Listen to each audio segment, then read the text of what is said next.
revenues are up 17%, so that's sort of the speed at which the engine spins. And then core headline earnings per share is about our most reliable indicator of profitability. So that's up 7%. And the difference, 7, 8. And the difference between 17 and 8, that's where you allude to is the development cost. So we had more development cost than last year. And what we do is we expense all our development cost. We don't capitalize it. So if we spend something developing a new product, we don't assume the new product will work. We assume it won't work and write it all off. And we spent about 1.1 billion on developing things and about 1.1 billion on buying things. And that's about the most important statistics.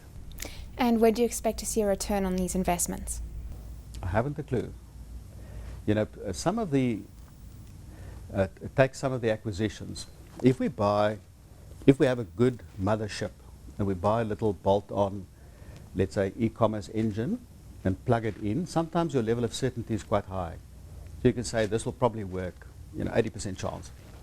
But there are investments where we go in fairly early and your risk of failure is quite high.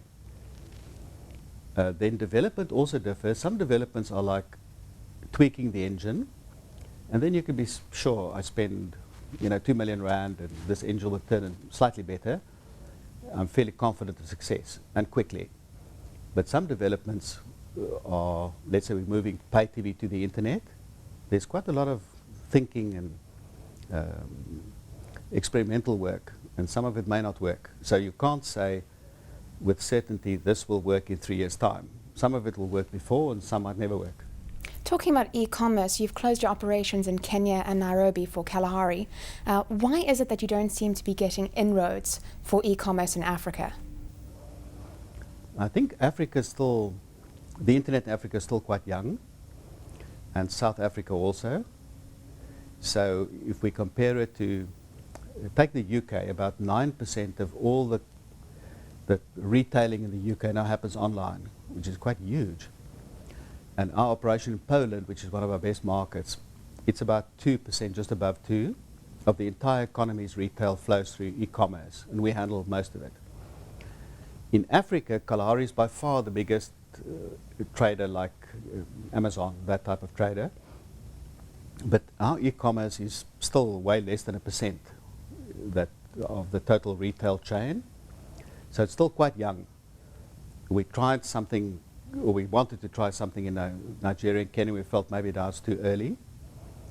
And we're pressing ahead in much more strongly in Brazil and in India because those markets seem more promising. So we constantly try to assess, where will things mature and try to devote our money to where it'll give the best bang for your buck. Now you've got significant competition. If we look at Kalahari against Gumtree, Dealify struggling against Groupon, can you really compete against American companies that have scale of that size? We compete against American companies every day of the week. And we don't operate in the US because it's a very competitive market of able people with lots of money behind them. But I mean, in China, Tencent has beaten American companies for 10 years. And in Eastern Europe, we compete against eBay and just Google and just about every American company, and we succeed. And the difference in philosophy is the following. An American company typically conceives a strategy in Silicon Valley and then expands it across the world. In some cases, it works like Google, which is a truly global type of search engine. In many cases, it fails. And e-commerce is a very local thing. You have local currency, local tax rates, local habits. The way people do e-commerce in Russia differs completely from Switzerland. The Swiss, for example, trust each other. So you don't need an escrow account or anything. If I buy an old bicycle from you, I trust that you will deliver it to me. And this is how society works. In Moscow, no one trusts no one.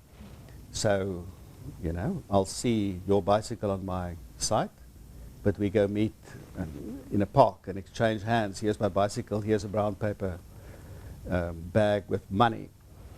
And the interesting thing about e-commerce is that you have to adapt to society. And I think we understand societies in emerging markets better than we understand advanced markets.